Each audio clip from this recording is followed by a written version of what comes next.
ele não vai terminar como presidente do Brasil. Pode escrever o que eu estou te falando. Nós seremos conhecidos, nós, eu e você, como a geração que derrubou o Golias. Deixa comigo, eu levo a pedra. O que esse governo hoje está fazendo é o que Ramsés fazia com o povo de Israel. Ele não deixa você crescer, não deixa você ter patrimônio e controla a sua comida. Controla você pelo estômago. Inclusive, a gente nem ter nosso presidente até o final da eleição. O risco é real, tá? O risco é real. Da gente não ter o nosso presidente, alguém chegar de Uber e levar esse homem. As pessoas sabem que elas não prosperaram. As pessoas sabem que quando elas entram no supermercado, a culpa é sua. Você gasta bilhão viajando com esse avião da presidência aí. Eu tô aqui, pode fazer o que quiser comigo. Faça o que quiser. Mas espero que você esteja no debate da Band. Porque eu só tô te caçando. 2 anos em silêncio pra esses caras parar de me perseguir. Já que não adiantou nada, o pau vai quebrar agora. Vai quebrar.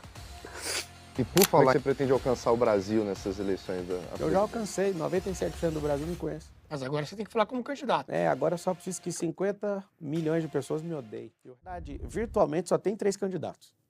Só tem 3. Quem são? Eu, o Flávio e o Lula.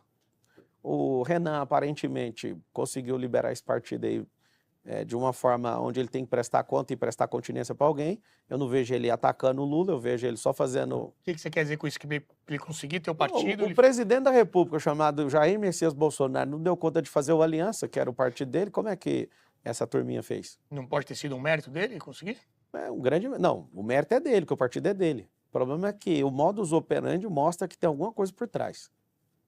Esses escoteiros não estão de... Você acha que permitiram ele, o fato dele conseguir ter o partido quer dizer que houve alguma... Eu posso estar errado, tá? Mas o feeling de ver o comportamento, ele sair falando mal até do Enéas, que faleceu, ele batendo em todo mundo, mas para mirar só em uma pessoa, eu acho um pouquinho complexo esse negócio.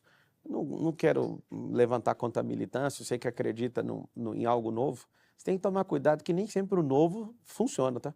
Tem coisa que eu compro novinha que não funciona, tem que devolver.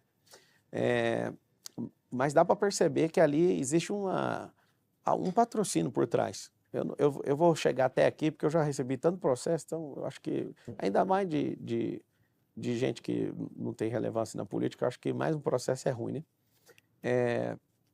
Apesar da perseguição que eu estou sofrendo, na primeira pesquisa, eu falei isso na última eleição, ficaram zoando de mim, né? Comecei para prefeito com 1%. Na segunda pesquisa, o Rueda do União me liga e fala, você não sai de 1%. Eu falei, Rueda, em uma semana eu vou bater 5%. Aí o Rueda ligou de novo e falou, o que você fez? Eu falei, se eu te contar, o passe do jogador não vai valer nada. 2 semanas eu falei pro Rueda, eu vou bater 10%. Não vai, Marcelo, você está iludido, bati. Falei, eu vou bater 15%. E fui avisando. E ele só queria saber, o Rueda é o presidente da União, ele só queria saber o que estava acontecendo. Eu falei, faz o seguinte, contrata eu para jogar no União que eu vou te mostrar como é que a gente vence a presidência. Felizmente, ele não conseguiu entregar essa posição de atacante para mim.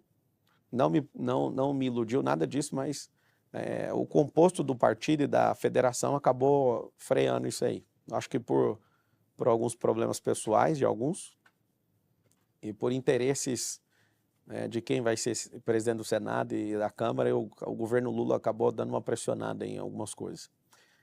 E aí eu fui explicando. No final, vocês perceberam, terminamos empatados, só tem um detalhe. Eu, celular, eles derrubando 3 redes sociais minhas, de forma indevida. Nunca vou admitir aquilo. Terminaram o Lula de um lado, o Bolsonaro de outro. Terminaram com 100 milhões de gastos públicos, eu não gastei nenhum real. Não pus nenhum real meu. Porque todo mundo que põe um dinheiro quer o dinheiro de volta. Então, eu respondo processo criminal por ter financiado 100% da minha campanha de 2022. Aí em 24 eu resolvi não colocar nenhum real. Prometi para minha família. E se vocês querem me ver aqui, se quiser ver eu arrancando cabeça de gente, literalmente não, né? Mas voltando aqui... É só fazer esse término. Se você quiser ver isso, vocês vão ter que patrocinar isso. Eu tô na guerra. Eu sou um Davi, eu vou derrubar o Golias. Apesar que o Golias não tem tanta estatura, mas esse Golias é o maior político da história do Brasil. E nós seremos conhecidos como a nação e como o povo que aposentou aquele que já perdeu 3 eleições e ganhou 3. Essa vai ser a 7ª. 7ª na numerologia bíblica significa plenitude. Ele não vai terminar como presidente do Brasil. Pode escrever o que eu estou te falando. Nós seremos conhecidos, nós, eu e você, como a geração que derrubou o Golias. Deixa comigo, eu levo a pedra. Mas você está dizendo então que só tem 3 candidatos? Não. O Flávio, não, tem 13. competitivos. Tem 13. O Flávio, o Lula e o Caiado, você. ele é competitivo. Só o problema é que ele arrumou uma babá. Mas que é o você Kassab. entrou na disputa porque você acha que o Flávio não consegue ganhar do Lula? Cara, não é que eu acho. Eles estão fazendo de tudo para espremer o Flávio. E o Flávio está indo muito bem. Eu vi as últimas 2 pesquisas, ele está dando uma crescida. O Lula não consegue crescer mais. O Flávio consegue. Por que não apoiar Só o Flávio, então, em vez de lançar a sua candidatura? E aí que está o detalhe, porque primeiro turno é uma eleição que não se divide voto. A gente tem que diminuir a chance de alguém ganhar em primeiro. Por exemplo, em primeiro turno, se eu deixo, do jeito que está, o Lula faz alguma coisa com o Flávio e o Flávio desmorona, desidrata, ninguém confia nesses outros. O povo não é bobo, o povo vê que o Kassab é a babá do Caiado. Caiado, nada pessoal, não estou te atacando, você sabe o respeito que eu tenho por você. Você pode ser um exímio ministro da Justiça, nós somos do mesmo estado e o que você fez lá eu quero te agradecer. De toda a história do estado de Goiás, você é o 2º melhor governador da história. Então, eu tiro meu chapéu para você, mas a decisão de ter o Kassab fazendo você de marionete, eu acho que destruiu sua candidatura. Destruiu. Então, não é pessoal. Ele sabe o respeito que eu tenho por ele. Às vezes que ele já me recebeu e a gente já conversou, o extremo respeito. Então, existe uma coisa que vai acontecer, que eles vão bater muito forte no Flávio. E eu quero te falar, Flávio, segura firme, segura firme. Se Deus te chamou para isso, segura firme, porque os portões do inferno foram abertos. Como o Brasil não é um país de guerra, a gente é um país de paz, a gente tem muito tempo aqui para ficar caçando coisa da vida dos outros. Então, espere os portões do inferno abertos pelo PT para te destruir.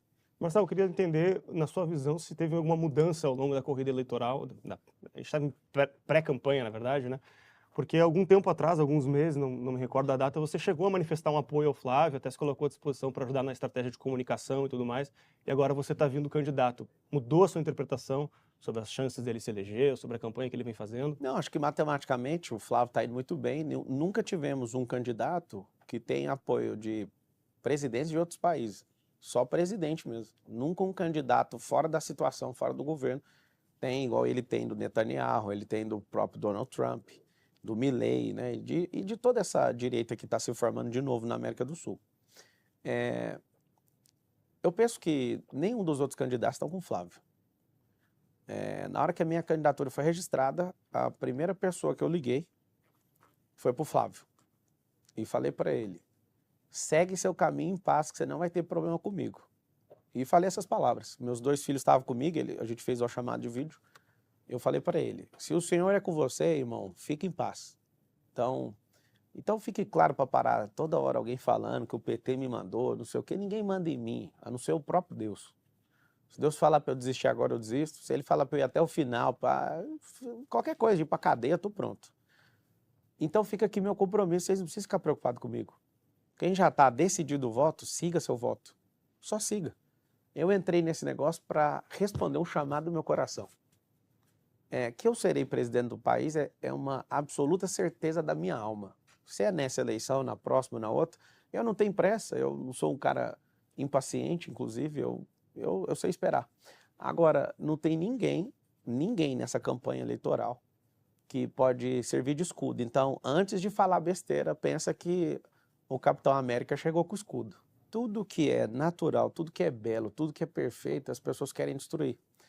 Você que tem a alma deformada, você não vai fazer com que eu me curve para você. Deus criou todas as coisas em Gênesis 1, formou em Gênesis 2 e no capítulo 3 o próprio homem se deforma. Deus criou o diabo? De maneira nenhuma. Deus criou um querubim. Ele se deformou tirando 2 pedras preciosas da couraça dele. A deformação é sua. O Brasil é belo. A palavra é bela. E vocês vão aprender a respeitar isso. Nós vamos recuperar os princípios, os valores e o propósito dessa nação. Eu não estou aqui porque eu preciso, pô. Eu estou aqui porque eu sinto no meu coração e para bater para qualquer lado que quiser. Meu discurso não mudou. Inclusive está até tatuado aqui, ó. Mateus 24:14. Este evangelho do reino será pregado em testemunha a todas as nações e então virá o fim. Eu creio no meu coração que esse país é o país do avivamento. Não só eu, Billy Graham. Um dia eu tive com o Michel Temer e ele me falou uma coisa que me assustou. Uma conversa dele com o Xi Jinping, quando o Temer era presidente. O Xi Jinping falou, vocês terão os anos dourados e nós queremos patrocinar isso. Aquilo me chamou a atenção, porque um certo dia o Billy Graham, o maior pregador do planeta, ele, o Reinhard Bonnke e companhia, esse Billy Graham falou o seguinte, o maior televangelista do mundo. Ele falou, orando para todas as bandeiras, as 197 bandeiras, ele parou na do Brasil e falou o seguinte, esse país é um país que vai ter uma era dourada. E não tem como a gente prosperar com esse tipo de gente aí, que está há 23 anos prometendo acabar a fome, e fome acaba com comida, dando trabalho para alguém. Como é que vai acabar com a fome? Vocês estão ficando maluco? O que esse governo hoje está fazendo é o que Ramsés fazia com o povo de Israel. Ele não deixa você crescer, não deixa você ter patrimônio e controla a sua comida. Controla você pelo estômago. E aí vai fazer com que você simplesmente se curve para esse Ramsés. Esse Ramsés tem mais de 80 anos de idade. Se a gente comparasse ele com a cana quando passa uma vez, tira 80% do caldo. Quando passa duas, tira 10%, aí depois tira 5%. Essa cana aí já está passando no moedor tem 23 anos. Não sai uma gota de caldo de cana mais. Vocês estão acreditando nessa conversa até hoje. Então, assim, esse aqui é o versículo que me marca, eu acordo todo dia. Eu quis tatuar meu pulso, porque eu sei que a gente está no último segundo de um avivamento e essa nação vai explodir. E aqui do lado de cá tem outro. Apocalipse 3:21. Ao vencedor, eu lhe concederei que se assente comigo no meu trono, assim como eu venci e me assentei no trono do meu Pai. Essas palavras são de Jesus.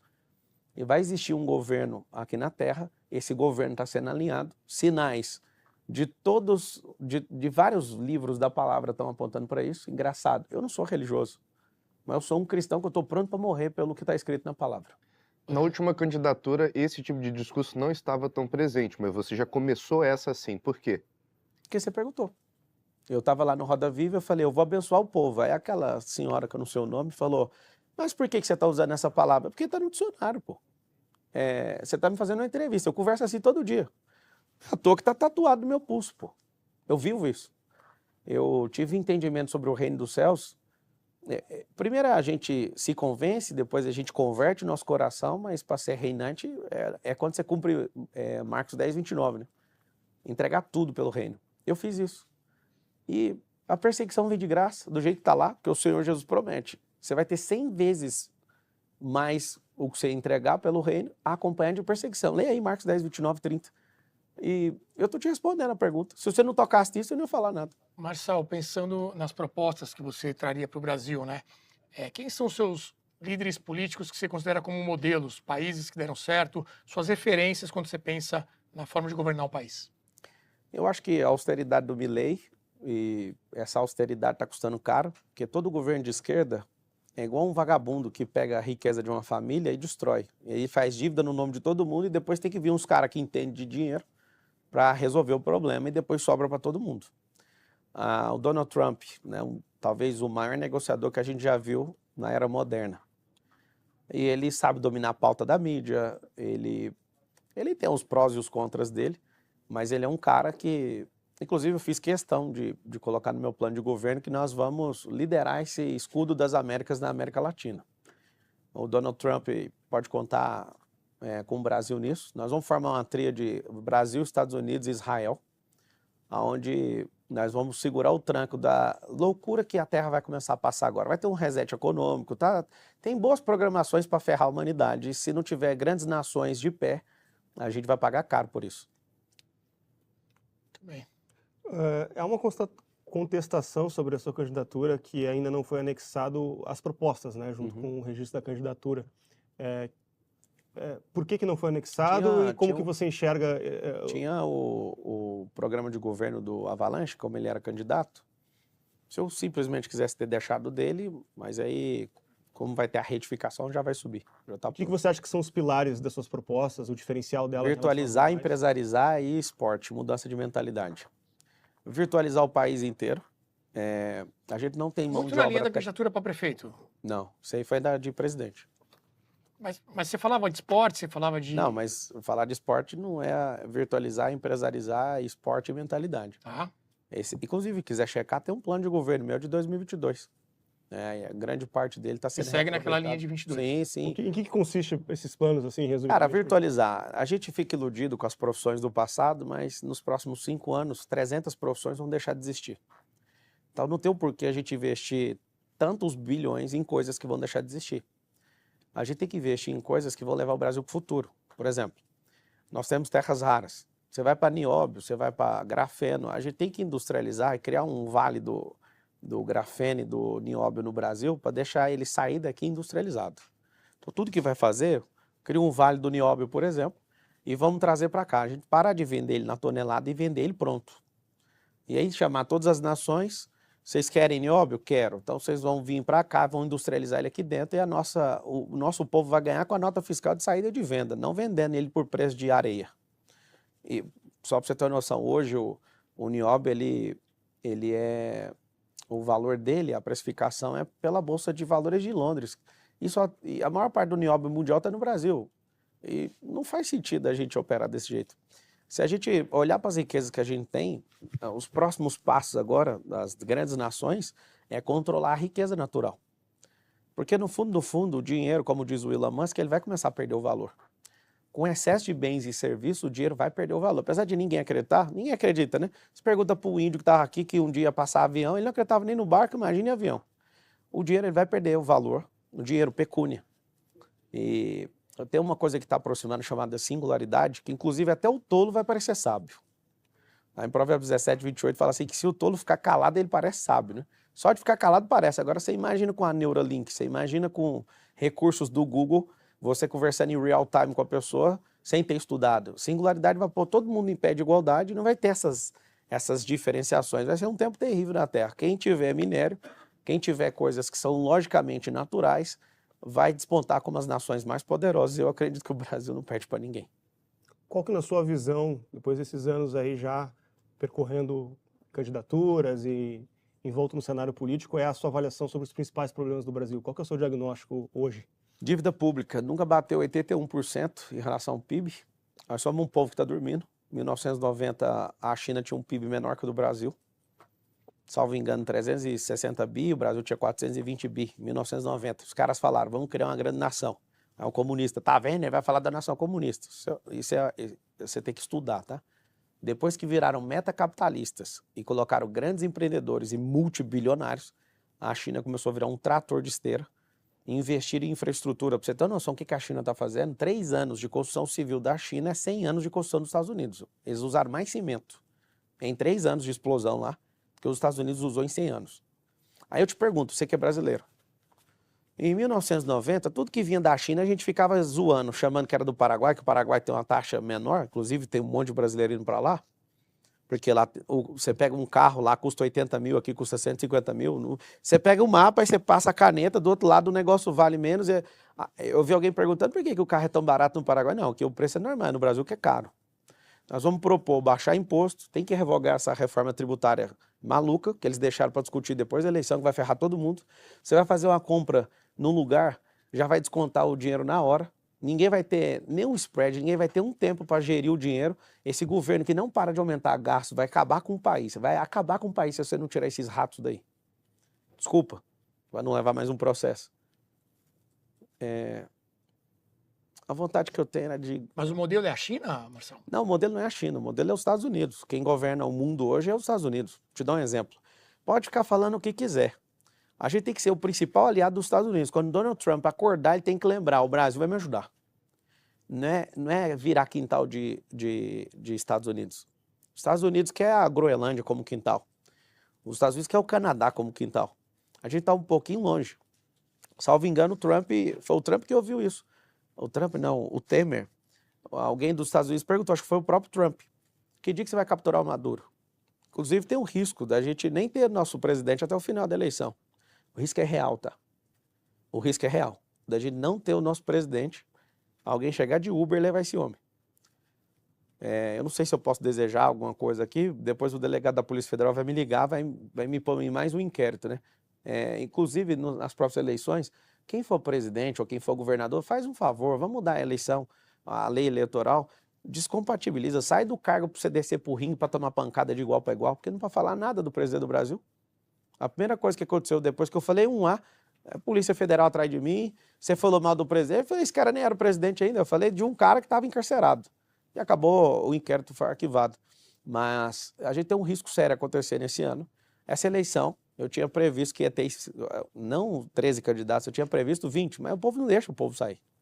Tinha outros bilionários que iriam sair na eleição e acabaram que não foram autorizados. Aí mandaram para Senado e o povo não deixa, cara. É uma loucura. Se você não criar uma revolta no seu coração, não tem como mudar esse país. Cara, se você for perguntar para mim, direto pro meu coração, você é da onde? Cara, eu sou do alto. Não querendo ser melhor que ninguém, mas é porque eu recebi um chamado. Esses caras estão colocando a gente um contra o outro para roubar os dois lados. Estão roubando rico e pobre. E no final das contas, estão gastando dinheiro que a gente não tem no caixa. O endividamento agora em junho bateu 81% a relação com o PIB. Ou seja, tudo que a gente está gerando de riqueza, 81% é dívida, pô.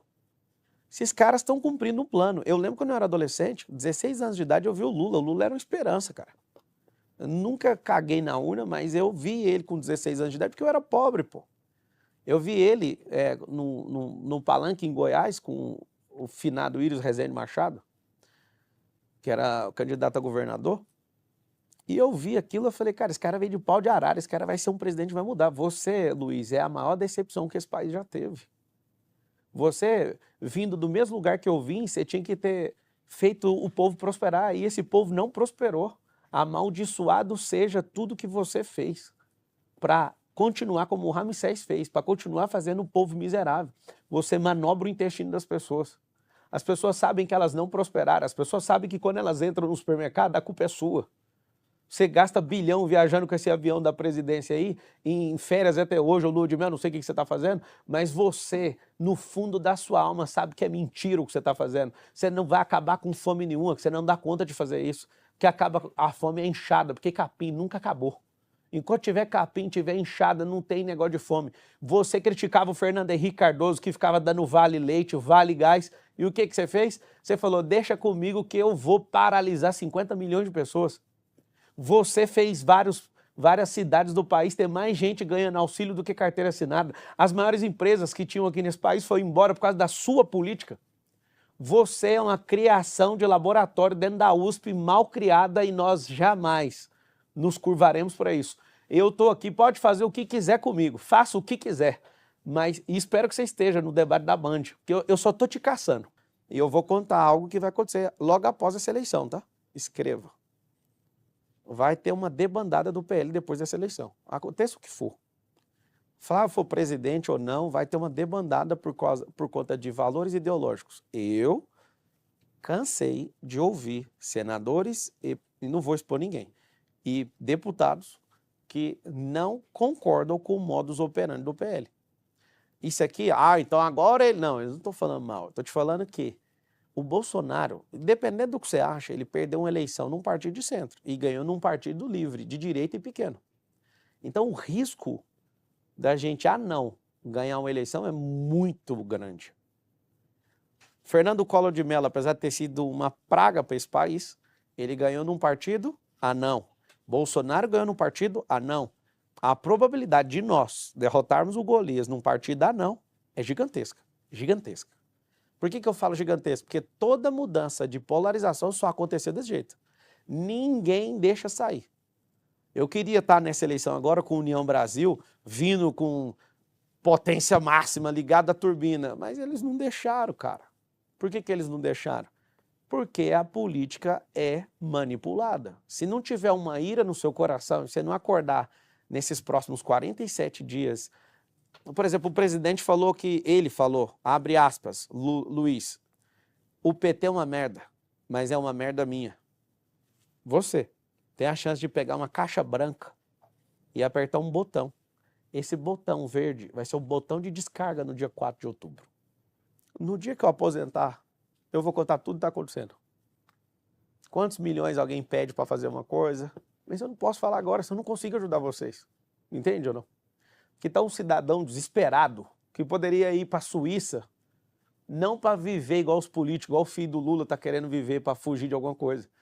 Eu poderia estar em qualquer lugar, mas eu amo esse lugar aqui, cara. E eu estou de saco cheio disso. Eu estou atrás de homens justos e mulheres justas que têm uma caneta. Você que é funcionário público, togado, que responde pelo povo. Você podia pegar essa caneta e olhar esse processo com carinho, não dá nem para assessor, olha você. Se você olhar, você vai perceber que não existe isso. Existe uma tropa de vagabundo que está pondo pressão em todo mundo. Para quem não sabe, um político consegue pressionar um juiz de primeira e segunda instância falando assim, ó, eu não te promovo para cargo de desembargador, eu não te coloco no STJ, eu não te coloco no TST, eu não te coloco na cadeira de tal coisa. Se existir homem e mulher de verdade nesse país, vocês vão olhar para isso de verdade, com o seu coração. E se você continuar sendo alguém injusto, que você pague com a sua própria vida, que o próprio Deus vá para cima de você. Desculpa. Marçal, há um tempo... Eu tenho 2 anos que eu tô calado, porque se eu falar qualquer coisa, esses caras fodem meus processos. Não tem medo de ir pra cadeia. Não tem. Paulo foi, Pedro foi, Jesus foi. Me taca lá, eu não vou parar nunca de falar o que tem que falar. Eu só tenho uma coisa que eu tô orando todo dia, que homens e mulheres justas, com cadeiras no judiciário, peguem com carinho e vejam, não existe esse negócio. Não existe. 2 anos em silêncio para esses caras parar de me perseguir. Já que não adiantou nada, o pau vai quebrar agora. Vai quebrar. E por falar em perseguição, se eleito, como é que você pretende resolver o problema dos conflitos de poderes no Brasil? Há um tempo atrás as pessoas não sabiam nem o nome dos ministros, não sabiam perceber como acontece esse embate entre legislativo, judiciário e executivo. Isso é visto como desequilibrado. Como é que você, como presidente, traria uma apaziguação ou correção para isso? A Corte Constitucional, ela está fora de controle. Eu fiz direito em 2005. Na minha época, Sepúlveda, Pertence, o Jobim, o Marco Aurélio de Mello e companhia, eles eram ministros. E ela era uma corte constitucional. Você olha para o direito, o Lula foi julgado em primeira instância. Essa corte condenou o Bolsonaro no STF sem poder recorrer para lugar nenhum. Mas você está protegendo o Bolsonaro, que ele se proteja. Mas qual que é a lógica de você pegar um cara que é ex-presidente do Brasil e julgar logo no lugar onde não tem como se defender, pô? Onde a maioria é formada politicamente, pô. O recado para Alexandre de Moraes, para Dias Toffoli, para Carmen Lúcia, para Nunes Marques, para André, para o Fux, para o Fachin, para todos os ministros do STF. Vocês têm o poder de se juntar e parar com isso. Alguém apertou uma mola muito forte e vocês estão desalinhados até hoje. E não estou falando como candidato, estou falando como cidadão, como alguém instruído em direito. Para de usurpar os poderes do Congresso Nacional. Parem de interferir nas coisas que é a atribuição do presidente do Brasil. O Brasil é um sistema presidencialista. Quem tem a caneta aqui da direção é o presidente do Brasil. Então, como houve uma exposição muito forte, alguém foi apertando a mola com muita força, até hoje a corte está desregulada. E eu não estou fazendo crítica barata aqui não, estou falando não faz sentido o país continuar desse jeito, não faz sentido. Não faz sentido. Vocês 11, os 10, né? Os 10 agora têm poder de fazer isso. Vocês não perceberam o recado do parlamento quando não aprovaram? Como é que se resolve isso na prática? Como? Como é que se resolve na prática o desequilíbrio? O desequilíbrio. Minha percepção, a gente tem que parar de colocar no STF pessoas que não são juízes. Isso tem que alterar a Constituição Federal com a maioria do Congresso. Então, espero por isso. Esse quinto constitucional, onde você coloca pessoas politicamente, acaba amarrando o STF. E esse jogo é assim, ó. Você tem seus processos, ninguém julga seus processos se você for político. Tem uma coisa que aconteceu minha no Pico dos Marins em 2021. Eles não julgam. Eles ficam segurando para depois negociar comigo. Se algum dia eu for visitar a cadeia, é porque eu não aceitei negociar nada de nenhum processo. Nunca paguei R$1 de corrupção em nada. Chega em obra minha, esses caras chegam, nós vamos parar. Que se foda, que pare essa porra aí e depois eu retomo. Existem documentos de empresas minhas e de loteamentos que não saem nunca. Nunca! E só sai se pagar. Então vai ficar aí. Então nós vamos lançar daqui 10 anos, 20, eu vou esperar esses vagabundos tudo morrer, alguma coisa vai acontecer. Agora, como é que faz para apaziguar? Tem que entrar alguém que não está com rancor de nada, cara. Tem que entrar alguém que é livre. Esses caras de partido todo mundo, fica o tempo inteiro tampando a bunda do outro. Todo mundo devendo alguma coisa. Foi só meu nome sair, eu já comecei a observar meus processos tudo movimentando. Por quê? Porque eles vão me ligar e falar, tá aqui os processos. Você quer sair algemado agora ou depois? Vamos embora agora mesmo. Põe para derreter o que tem que derreter logo. O problema da nação hoje é processo virou pecúnia, onde pessoas ganham muito com isso e usam isso para segurar as pessoas que têm medo. Aqui você pode olhar dentro do fundo da minha alma, que não tem um pingo de medo. Marcelo, Se for para morrer, que seja hoje. Se for para obedecer a Deus, que seja agora. Estou de saco cheio disso. O que quer tirar o Flávio? Eu levei o dia que o Flávio foi apresentado por mim, que eu nunca levei nenhum político em método IP, que é um treinamento, principal evento meu, eu levei ele e eu falei essas palavras para ele dentro do meu camarim. Falei, Flávio, o Senhor colocou um chamado no meu coração para ser presidente. E eu não tenho um apego no tempo. Se é você, eu te apoio. Se não for, você pode saber que não vai ser, não adianta. Então, de todas as formas, por que eu liguei para ele? Pelo respeito que eu tenho por ele. Eu ajudei ele na campanha dele, inclusive. A gente passou um dia inteiro juntos. Isso foi muito bom para a campanha dele, que ele ouve, ele tomou direções em relação a isso. Liguei para ele com um sinal de respeito. Eu estava caminhando com os meus 2 filhos. Na hora que saiu, eu já liguei para ele. E eu falo muito com o Flávio. Toda vez que tem algum problema, eu ligo para ele e falo, cara, eu acho que esse caminho aí tá errado. Como foi essa conversa? Qual foi a reação dele? Ele riu. E eu acho que uma partezinha particular não vou revelar, mas eu acho que a maior preocupação dele de todo mundo é de o Marçal vai vir para derreter. E não, eu quero é quebrar o ciclo do PT. Inclusive, eu quero que essa eleição o PT vire o PSDB. O lugar que o PSDB foi, eu quero mandar o PT. O ostracismo político. Aí a gente passa uma temporadinha, esse senhor ele vai deixar a terra em algum momento, né, por causa da idade avançada. E a gente, pela média do brasileiro, porque se ele morasse na Suíça, né, talvez ele viveria mais. Mas eu não sou motivo de preocupação para ninguém. Se você for votar no Caiado, no Zema, seja lá em quem for, no Flávio ou no Lula, você tinha que apostar em mim só para você ver o que vai acontecer.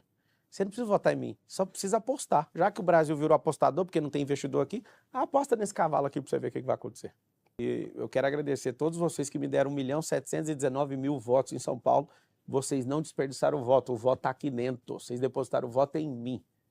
E eu, Pablo Marçal, eu vou honrar cada um desses votos. Eu não vou desistir disso, porque foi o senhor que me chamou. Marçal, como você teve problema com o argumento de que feriu uma legislação nas eleições por causa dos cortadores de conteúdo, como vai ser a estratégia dessa eleição à presidência? Eu tô nem para corte. Como todo mundo está fazendo, não serve para nada. Corte não serve para nada. E aí você vai ver uma estratégia nova. Como é que você pretende alcançar o Brasil nessas eleições à presidência? Eu já alcancei. 97% do Brasil me conhece. Mas agora você tem que falar como candidato, né? Agora eu só preciso que 50 milhões de pessoas me odeiem. E o resto vai acontecer. Essa vai ser a estratégia, então? Não, provocar os 50 o que você milhões? pode saber, né, cara? O resto tem que eu brincar aqui. Eu tenho que tirar esse vício. O resto eu ia mandar clique aqui e compra a mentoria, mas eu não vou mexer com isso mais, não. Eu espero que esse povo me use como servo deles para eu não precisar mais de mexer com nada. A campanha de 24 você foi bastante provocador, né? Teve aquela Claro, eu história tava do sozinho, hein? carteira de trabalho. Já viu um filho? Um filho, quando tá em casa, o pai não dá atenção? Você que é o povo, você é o pai e a mãe dos políticos. Vocês não davam atenção, vocês acreditam só quem tá na televisão, eu tive que bancar o doido lá. O maluco cata a cadeira e vai vindo pra cima de mim, eu tive que aceitar levar a cadeira pra você olhar pra mim, pô. E levaria de novo por vocês. Levaria de novo. Vamos ver quem que é o doido agora, que vai ter coragem. Alguma chance de você participar do debate? Eu vou participar dos debates. Aproveitar que tá a Foi vaga... convidado já? O que precisa acontecer para você? Acho que é a pesquisa que vai bater aí, acho que vai mudar o rumo das coisas aí, né? Nós vamos bater mais do que esse povo que tá dando entrevista há 8 meses aí. Aí sem o Lula, né? Lula já disse que não vai ao debate. Ah, Lula, faz um favor, cara. Vai a saideira, a sua last dance, vai na última, vai em tudo. Você não tem vigor? Vai tranquilo. Eu tenho umas perguntas para te fazer lá. Você acha que o Flávio deveria ir? Dever ninguém deve, né? Mas ele me falou no telefone, ele falou que vai. Ele disse que vai? Falou. Revelação Depois aqui. da sua experiência de 2024 com os debates e tudo mais, algum aprendizado, algo que você pretende mudar na forma do debate, nessa estratégia? Cara, como eu tomei 257 processos, eu acho que o alvo é tomar só uns 15 no máximo agora, sabe? Mas se o meu coração mandar fazer doideira, eu vou ter que fazer, cara. Porque gente elegante demais parece que, como eu já fui pobre, ninguém dá atenção, cara. O PT que construiu um país do barraco, então eu queria pedir aos outros candidatos, né? A maioria eu já conversei, a maioria não, né? Dos que estão na frente. Não me ataca que eu nunca vou atacar ninguém, fica o compromisso aqui no Brasil Paralelo. Não vou para baixaria com ninguém e eu vou falar. Eles vão atacar primeiro. Por que vão atacar? Porque na primeira pesquisa que rodar, já vai assustar todo mundo que está há 1 ano mexendo com isso aí. 1 ano, já vai ver e vai falar, mas o que está acontecendo? Para quem não sabe, eu tenho alguns milhões de alunos. Eu já tenho mudado a mentalidade de alguns milhões de brasileiros. Eu sou assistido por 50 milhões de contas todos os meses. Então, vocês acham que eu sou influenciador? É porque vocês são bobos. Eu já estou transformando esse país. Já tem um número mínimo de pessoas que dão para a gente dar a largada para ter um tempo novo no Brasil. Então, não me confunda com influenciador, não. Não me confunda com coach. Eu não mexo com nada disso.